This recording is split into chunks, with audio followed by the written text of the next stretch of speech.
کمرے میں تھوڑی دیر تک مانی حیث خاموشی چاہی تھی۔ وہ آرام سے اس کے ہونٹ چھوڑتے اس کا شرم سے سرخ ہوتا چہرہ دیکھ رہا تھا۔ یہ منظر ڈیول کے لیے نیا تھا، اس نے کبھی ایسا کسی لڑکی کو سرخ ہوتے نہیں دیکھا تھا۔ عمل ہولے ہولے کانپ رہی تھی، وہ نہیں سمجھ پائی اس کے ساتھ کیا ہوا اور وہ کیوں آنکھیں نہیں کھول پا رہی۔ سب سمجھ سے بالا تر تھا۔ ڈیول نے اس کی ایسی حالت دیکھ کر ہلکا سا مسکرایا تھا۔ اس کا دل بہت کچھ کرنے کو اکسا رہا تھا اور اسے بنا کچھ کہے اسے چھوڑ کر کمرے سے چلا گیا تھا۔ دروازے کے کھولنے اور بند ہونے کی آواز کے بعد اس نے آنکھیں کھولی تھی۔ وہ کمرے سے چلا گیا تھا۔ وہ بری طرح کانپتے ہوئے ہاتھ کو دل کے مقام پر رکھا تھا۔ دل ایک الگ دھن میں دھڑک رہا تھا۔ وہ تھوڑی دیر تک بند آنکھیں کیے اسے سنتی رہی۔ مجھے کیا ہو رہا ہے؟ مجھے اس کی حرکت بری کیوں نہیں لگی؟ میں نے اسے روکا کیوں نہیں؟ اس نے مجھے وہ ابھی بھی انجانی کیفیت کے زیر اثر بول رہی تھی اور تھوڑی دیر تک گہرے سانس لے کر اپنے آپ کو نارمل کرنے لگی، لیکن اس کے برعکس ہو رہا تھا۔ وہ صحیح ہونے کے بجائے اور بے چین ہو رہی تھی۔ گندا انسان، اس نے میرا فائدہ اٹھایا اور میں بول بھی نہ سکی۔ وہ اب نارمل کرنے کے لیے اسے کوسنے لگی۔ ہاں، اس کی ہی غلطی ہے اور اس نے جان بوجھ کر کیا تاکہ میں بول نہ سکوں۔ آنے دو، وجہ تو جان کر رہوں گی کیوں کی، آخر کیوں؟ اب اسے غصہ آ رہا تھا۔ ہم نارمل کپل نہیں ہے اور اس کا کیا مطلب ہوا میرے قریب آیا اور وہ تو بول بھی نہ پائی اور مجھے لے کر کہاں جا رہا ہے؟ میں کیسے جا سکتی ہوں؟ وہ بھی ماما بوا سے دور۔ وہ سوچ رہی تھی، بولی نہیں۔ وہ بولنے کی غلطی نہیں کر سکتی تھی، وہ اتنا تو جان گئی تھی۔ وہ غنڈا اس پر نظر رکھے ہوئے ہے اور اس کی آواز بھی سن سکتا ہے، اس لیے وہ عاشی سے اتنا فضول بکواس کر کے آئی تھی۔ وہ چاہ کر بھی نہیں بتا سکتی تھی کہ جو وہ کہہ رہی ہے صرف جھوٹ ہے۔ وہ چلتے ہوئے واش روم چلی گئی تھی۔ میں جان کر رہوں گی اس غنڈے کی سچائی، آخر اس کا سچ کیا ہے؟ وہ واش روم میں ٹہلتی ہوئی سوچ رہی تھی۔ اس کے لیے مجھے اس کے ساتھ جانا ہوگا۔ میں جاؤں گی، اس نے فیصلہ کن کہا۔ اس کا گھر نہیں آنا، اس رشیدہ کا مجھے عجیب نظروں سے دیکھنا، وہ اب تک جو ہوا اس کے بارے میں سوچ رہی تھی، اور پھر میرا اس طرح بے ہوش ہو جانا۔ میں بے ہوش ایسے کیسے ہو سکتی ہوں؟ اس نے کہا کمزوری کی وجہ سے ایسا ہوا، پر مجھے تو کوئی کمزوری بھی نہیں ہے، اچھی بلی تو ہوں۔ وہ ضرور اس کے پیچھے بھی کوئی بڑی وجہ ہے جو مجھ سے چھپا رہا ہے۔ پھر ہمارا ریسیپشن، وہ بھی اسی وقت بتایا جب مجھے ہوش آیا۔ اور دوسری طرف اس کا رویہ اپنی فیملی سے کتنا اکڑا تھا، جیسے فارمیلٹی کے لیے وہاں گیا تھا۔ عمل کا سوچتے سوچتے سر درد کرنے لگا تھا، لیکن میں بھی عمل ہوں، سلجھا کر رہوں گی۔ آخر اس کا راز کیا ہے اور اس وقت اسے کون سا کام ہے؟ جھوٹا کہیں کا ضرور ان مکیوں کے پاس ہوگا۔ یہ سوچتے ہی مزید غصے سے بڑکی تھی۔ عمل کمر باندھ لے اپنی، یہ غنڈا تو طلاق دینے سے رہا تو تجھے ہی بیوی کی پوسٹ سنبھالنی ہوگی۔ وہ کبرڈ سے کپڑے نکالتے ہوئے سوچ رہی تھی، اب دیکھو چیپ گنڈے صاحب، تمہیں خالص بیویوں کی طرح ٹارچر نہیں کیا تو میرا نام بھی عمل ایان خان نہیں۔ وہ کبرڈ کو زور سے بند کرتی خیالوں میں سوچ رہی تھی، تیری ہمت کیسے ہوئی اسے رلانے کی؟ ڈیول اس کا کالر دبوچے غصے سے داڑا تھا۔ ڈیول بات سن، وہ منت بھرے لہجے میں بولا تھا۔ کیوں سنو تیری بات؟ وہ اسے ایک اور مکہ مارتے کہا۔ آہ! وہ کراہتے ہوئے زمین پر گرا تھا۔ ڈیول میں نے جو کیا اس میں اس کی ہی بہتری تھی۔ وہ زمین پر زخمی حالت میں لیٹے درد سے بولا تھا۔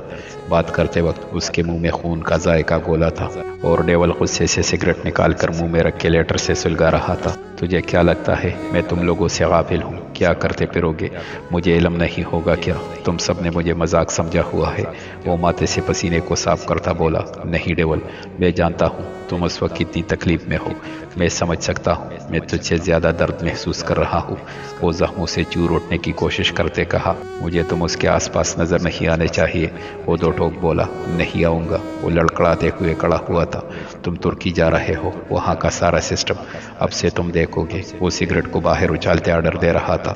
لیکن ڈیول، اگر تم چاہتے ہو تمہاری موت میرے ہاتھوں سے نہ ہو تو بکواس بند کر کے چلے جاؤ۔ اوکے ڈیول، وہ جانتا تھا وہ جو کہتا ہے کر بھی سکتا ہے، اور یہ نہ سوچنا کہ میں نے تمہیں معاف کر دیا۔ وہ خونخوار لہجے سے گور رہا تھا۔ بخوبی جانتا ہوں، وہ بمشکل بول پا رہا تھا۔ اس کا چہرہ سوج چکا تھا، لیکن اسے اتنا درد نہیں ہو رہا تھا۔ یہ تو بیرونی زخم تھے، ٹھیک ہو جائیں گے، لیکن اندرونی چوٹ ان زخموں سے زیادہ گہری تھی۔ صبح 10 بجے تمہاری فلائٹ ہے، جی تمہیں ساری ڈیٹیل سمجھا دے گا اور کمپنی تمہارے پارٹنر سنبھال لیں گے۔ جب تک میں تمہیں پاکستان آنے کا نہ کہوں تم واپس نہیں آؤ گے۔ اب تم جا سکتے ہو، وہ کرخت لہجے میں بول رہا تھا۔ وہ خود کو سنبھالے ہوئے تھا، من تو اس کا اسے جان سے مارنے کا کر رہا تھا۔ ہو سکے تو مجھے معاف کر دینا۔ وہ لڑکڑاتے قدموں سے چلتا ہوا کمرے سے نکل گیا تھا۔ ڈیول اپنے گھر کے انڈر گراؤنڈ میں تھا، اس کے جاتے ہی زی اندر آیا تھا۔ ڈیول بہت زیادہ نہیں مار دیا، زی کو تھوڑا ترسا رہا تھا۔ غصہ تو میرا ابھی بھی کم نہیں ہوا، تجھے اتنا ترسا رہا ہے تو تجھ پر نکال دیتا ہوں۔ وہ ہاتھ میں موجود گھڑی کو سیٹ کرتے کہا، نہیں ڈیول، میرا مطلب زی تو مار کے لفظ پر جان نکلنے والی ہو گئی تھی، اس کی مار بھی کون سے اچھی تھی، اچھے خاصے انسان کو منٹ میں معذور کر سکتا تھا۔ زی تمہارا مطلب جو بھی ہو، اس نے غلطی کی جس کی سزا میں نے دے دی تو اس کا جواب دے نہیں ہوں۔ وہ مختلف ڈیوائس چیک کرتے ہونٹوں میں سگریٹ دبائے بول رہا تھا، ڈیول وقار یوسف کی حالت بہت نازک ہے، وہ کبھی بھی مر سکتا ہے اور پولیس بھی کتنے دنوں سے اسے تلاش کر رہی ہے۔ زی نے بتایا، تو سالے کو مرنے دو، اب وہ ایسے بھی کسی کام کا نہیں رہا۔ ڈیول بے حسی سے بولا، ڈیول زی وہ سرخ آنکھوں سے زی کو گورتا ٹوکا تھا، مجھے بالکل نہیں پسند کوئی میرے کاموں میں دخل اندازی دے، جیسے ہی مار جائے وہ سالا، اس کی لاش اس کے گھر کے سامنے پھینکانا۔ اور زی بولتے ہوئے ڈر رہا تھا، ڈیول اس وقت خونخوار شیر کی طرح لگ رہا تھا۔ اور کیا؟ وہ کمپیوٹر سے ڈیوائس کی ڈیٹیلز چیک کرتے پوچھا، ہارون تو اس وقت پاکستان آیا ہے اور تم ابھی تھوڑی دیر تک انگلینڈ جا رہے ہو، سب سمجھ جاؤ گے تم زی، زیادہ سوچنے کی ضرورت نہیں ہے، جو منگوایا تھا لے آئے ہو۔ ہاں ڈیول، رکھ دو اور جاؤ آرام کرو، صبح سے تم پر بہت ذمہ داری آنی ہے۔ ڈیول بنا نظر اٹھائے اسے جانے کا کہتے، اپنے کام میں مصروف تھا۔ میں پوچھتی ہوں فاروق احمد اب خوش ہو، بیٹی کو دیکھنا تو دور، وہ تو ہم سے دور جا رہی ہے، اب آپ بھی کچھ نہیں کہیں گے، وہ لڑکا ہماری بیٹی کو ہم سے ہی الگ کر رہا ہے۔ سعدیہ بیگم غصے سے پٹ پڑی تھی اور وہی حسن اور فاروق صاحب خاموشی سے سن رہے تھے۔ وہ تو لڑکا اپنی فیملی سے سیدھے منہ بات نہیں کرتا اور نہ ہی ان کے ساتھ رہتا ہے، اب تو ہماری بیٹی کو اور دور لے کر جا رہا ہے۔ سعدیہ بیگم نے روتے ہوئے بولی، ماما حسن تم چپ رہو، آج مجھے بولنے دو، بتایا آپ ڈیول ہے کون اور اس کی وجہ سے اپنی بیٹی کو ہی دور کر دیا؟ کیا آپ میں اتنی بھی ہمت نہیں تھی؟ اپنی بیٹی کی حفاظت کر سکتے تھے۔ سعدیہ بیگم مزید بولی، سعدیہ بیگم ہماری پھیری جہاں بھی ہے محفوظ ہاتھوں میں ہے اور وہ کسی اور کے ساتھ نہیں، اپنے شوہر کے ساتھ ہے۔ فاروق صاحب نے سمجھانا چاہا، انہیں کوئی برائی نظر نہیں آئی، اگر اس کا شوہر لے جانا چاہتا ہے تو لے جا سکتا ہے، آپ تو رہنے دے، آپ نے جیسے بیٹی کی شادی کر کے آنکھیں بند کر لی ہے۔ سعدیہ بیگم مزید بڑکی، میں جا رہا ہوں، تم جو بھی بولنا چاہ رہی ہو بولتی جاؤ۔ اور فاروق صاحب اٹھ کر اسٹڈی روم میں چلے گئے تھے۔ وہ آگے ڈیول کے علاوہ آج کل مختلف کیسز میں مصروف تھے۔ ماما آپ بھی کیا کرتی ہے؟ بابا آگے اتنی ٹینشن میں ہے، آپ نے مزید انہیں پریشان کر دیا۔ حسن کو اپنی ماں کا رویہ سمجھ نہیں آیا، تم باپ بیٹے کو تو نظر نہیں آتا، میں ماں ہوں، میری بیٹی کو ہم سے دور لے جائے گا اور جب تک تم باپ بیٹے کو بات سمجھ آئے گی تب تک بہت دیر ہو جائے گی۔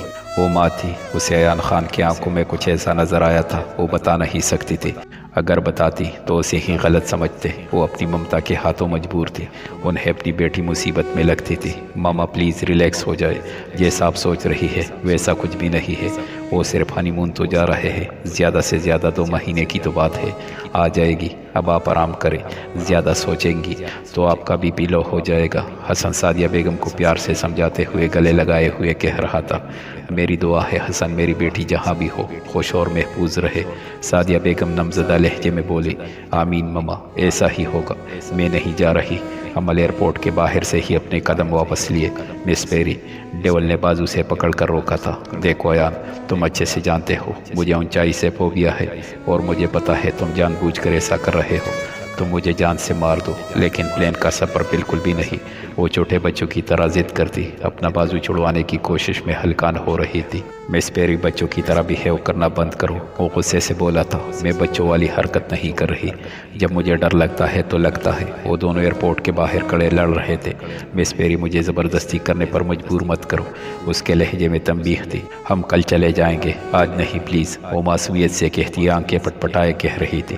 نہیں تو نہیں، وہ دبدبایا چلایا تھا، اگر میں مر گئی تو اس کے تم ذمہ دار ہوں گے۔ وہ اس کے ساتھ زبردستی چلتے منہ بنا کر بولی، نہیں مرتی تم۔ وہ اس کے انداز پر ہلکا سا مسکرایا تھا، کیا لڑکی ہے، بچ والی ابھی بھی اس کی حرکتیں ہیں۔ وہ سوچ رہا تھا، عمل کا دل کیا یہاں سے بھاگ جائے، لیکن ہائے افسوس اس ظالم کی گرپ مضبوط تھی۔ وہ سارے راستے خاموشی سے منہ بنائے چلتی ہوئی جہاز پر آ بیٹھی تھی جہاں وہ دونوں بیٹھے تھے۔ پرائیویٹ سیکشن تھا جہاں ان کے علاوہ کوئی بھی نہیں تھا۔ وہ کانپ رہی تھی، ڈیول محسوس کر سکتا تھا، اس کے آنکھوں میں نمی چمکتی صاف محسوس ہو رہی تھی۔ وہ ضبط کر رہی تھی۔ ڈیول اس کے ساتھ بیٹھا بغور اس کا جائزہ لیتے ہوئے سیٹ بیلٹ باندھ رہا تھا۔ اسے وہ برف کی طرح ٹھنڈی لگی۔ مس پیری، اس نے اسے بلایا، جو نہ جانے منہ ہی منہ میں کیا کیا پڑھ رہی تھی۔ بات مت کرو مجھ سے، وہ زکام زدہ لہجے میں بولی۔ پلین ٹیک آف ہونے والا ہے، وہ اسے ایسا بتا رہا تھا جیسا اس کی موت کی نوعیت سنا رہا ہو۔ انجن شروع ہوتے ہی عمل کی سانس بھی بڑھنی شروع ہو گئی، اور جیسے ہی پلین نے چلنا شروع کیا وہ چیخ اٹھی تھی، آہ پلیز ایان، پلین کو روک دو، قسم سے تم جو کہو گے وہ کروں گی، کبھی تنگ نہیں کروں گی۔ وہ اس کے گلے لگے چیختے ہوئے بول رہی تھی۔ جو اس نے ہمت باندھی تھی وہ ٹوٹ چکی تھی۔ ڈیول نے ٹھنڈی ہوا کے سپرد کی تھی۔ وہ جانتا تھا یہ سب تو ہونا ہی تھا۔ مس پیری، اس میں ڈرنے والی کون سی بات ہے؟ ڈیول نے اپنے ساتھ لگی ڈری سہمی مس پیری کو کہا، میں تمہیں جان سے مار دوں گی۔ وہ روتے ہوئے بولی، ٹھیک، وہاں پہنچ کر شوق سے مار دینا۔ وہ ہنسی کو کنٹرول کرتا بولا، میں ابھی مار دوں گی۔ وہ چلائی، ہاں ہاں۔ وہ ہنسا تھا، وہ کنٹرول نہیں کر پایا۔ تم ہنس کیوں رہے ہو؟ وہ اپنا چہرہ اس کے کوٹ سے نکالتے روتے ہوئے معصومیت سے بولی، مس پیری سیریسلی تمہیں اتنا ڈر لگتا ہے؟ تم ایان خان کی بیوی ہو، جب سب کو علم ہوگا تو کیا سوچیں گے؟ ڈیول نے اسے باتوں میں لگایا، کیا سوچیں گے؟ وہ یہی سوچیں گے ایان خان کی بیوی جہاز میں بیٹھنے سے ڈرتی ہے، اور سوچو میرا کتنا مذاق بنے گا۔ وہ توڑی کے نیچے ہاتھ ٹکائے کہہ رہا تھا، لوگوں کا کام ہے باتیں بنانا، اور ویسے یہ تمہیں اور مجھے علم ہے، تیسرا کوئی نہیں، تو کون بتائے گا؟ اب وہ تھوڑا ڈر کو سائڈ پر کرتی جواب دے رہی تھی، تمہیں نہیں علم، یہاں کیمرے لگے ہیں۔ ڈیول نے سرگوشی نما کہا، کیا کدھر؟ وہ سیدھی ہوتی ادھر ادھر دیکھتے پوچھ رہی تھی، مجھے کیا پتا، لگے ہوں گے کہیں نہ کہیں۔ ڈیول نے کندھے اچکا کر میگزین اوپن کی تھی۔ اب وہ ڈر کو بلائے چاروں طرف باریکی نظر سے کیمرے کو تلاش کر رہی تھی، لیکن اسے کہیں بھی ایسا نہیں لگا جہاں کیمرہ لگا ہو۔ ایان، وہ اس کا بازو ہلاتے آہستہ بول رہی تھی جسے وہ چوری کر رہی تھی، مجھے تو نہیں لگتا یہاں کیمرہ ہے مس پیری، وہ عام آنکھ سے تو نظر نہیں آئے گا، تو اس لیے چپ کر کے سو جاؤ، یا وہ سامنے میگزین پڑی ہے کوئی بھی پڑھ لو، کیونکہ سفر بہت لمبا ہے۔ ڈیول نے میگزین کو نیچے رکھتے اٹھ کر بیگ سے ٹیپ نکالتے کہا تھا۔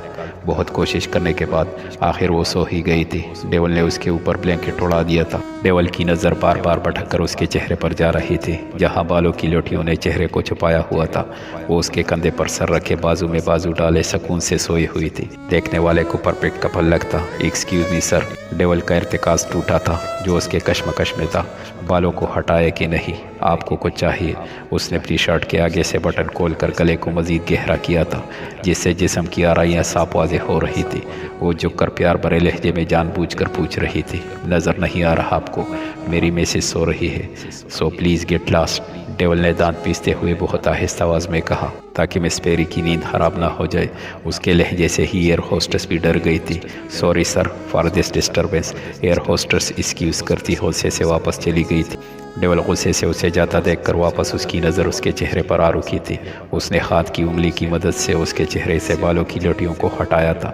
سوتے ہوئے اس معصوم بلی کا بچہ لگا جو اس کی آغوش میں سویا ہوا تھا۔ اس کی آنکھیں بند تھی جسے وہ گورتی تھی، پرکشش آنکھیں جس پر گہری پلکوں کا بسیرا تھا۔ آنکھوں سے نظر کا سفر طے ہوتے ہوئے ناک پر آ رکا تھا۔ کیسے غصے میں اس کی ناک لال ہو جاتی ہے، وہ سوچ رہا تھا۔ نظروں کا سفر ناک سے ہوتا ہوا اس کے ہونٹوں پر آ رکا تھا۔ ڈیول نے بے ساختہ نظروں کا زاویہ بدل لیا تھا۔ وہی منظر سامنے آ ٹہرا تھا جو گزر چکا تھا، اور ہیڈ فون کو کانوں میں لگائے خود بھی آنکھیں بند کر گیا تھا۔ دل پر گستاخی کرنے کو اکسا رہا تھا۔ سفر ختم ہونے میں بس کچھ ہی وقت رہ گیا تھا۔ وہ اٹھی تو اپنے آپ کو اس کی آغوش میں پایا تو وہ سیدھی ہوئی تھی، لیکن وہ آنکھیں بند کیے سیٹ پر سر ٹکائے ہوئے تھا۔ اس نے مس پیری کے جاگنے پر آنکھیں نہیں کھولی تھی۔ یہ سو گیا ہے کیا؟ وہ اس کو دیکھتی ہوئی اس کے چہرے کے سامنے ہاتھ ہلاتی چیک کر رہی تھی۔ وہ لگتا ہے سو گیا ہے۔ عمل کا ڈر ڈیول کا بھی حد تک کم کر چکا تھا۔ یہ سوتا بھی ہے۔ وہ اس کی بند آنکھوں کو دیکھتی توڑ آگے ہو کر بولی، ویسے سوتا ہوا زیادہ پیارا لگتا ہے یا جاگتے ہوئے؟ وہ سوچ میں پڑ گئی تھی۔ سوتے ہوئے کم لگتا ہے، اس کی وہ جادو والی آنکھیں بند ہے۔ عمل اسے دیکھتے ہوئے آہستہ آواز میں کہہ رہی تھی۔ عمل کو اس کی آنکھوں میں جادو لگتا تھا جو کسی کو بھی قید کرنے کا ہنر رکھتی تھی کہ اس کی نظر سامنے گئی تھی، جہاں ایئر ہوسٹس حسرت سے اس کے شوہر کو دیکھتے ہوئے اپنی گردن پر ہاتھ پھیر رہی تھی۔ Oh hello miss, why are you staring here? عمل کے ایک دم غصے سے بولنے پر وہ ڈر گئی تھی۔ یس میم، وہ انجان بنتی بول رہی تھی۔ I say why are you staring here? وہ جملہ دہراتی ہوئی سوالیہ نظروں سے دیکھتی اٹھی تھی۔ سوری میم، وہ سمجھتے ہی بولی تھی۔ What sorry? He is my husband, I don't like you are staring him, understood?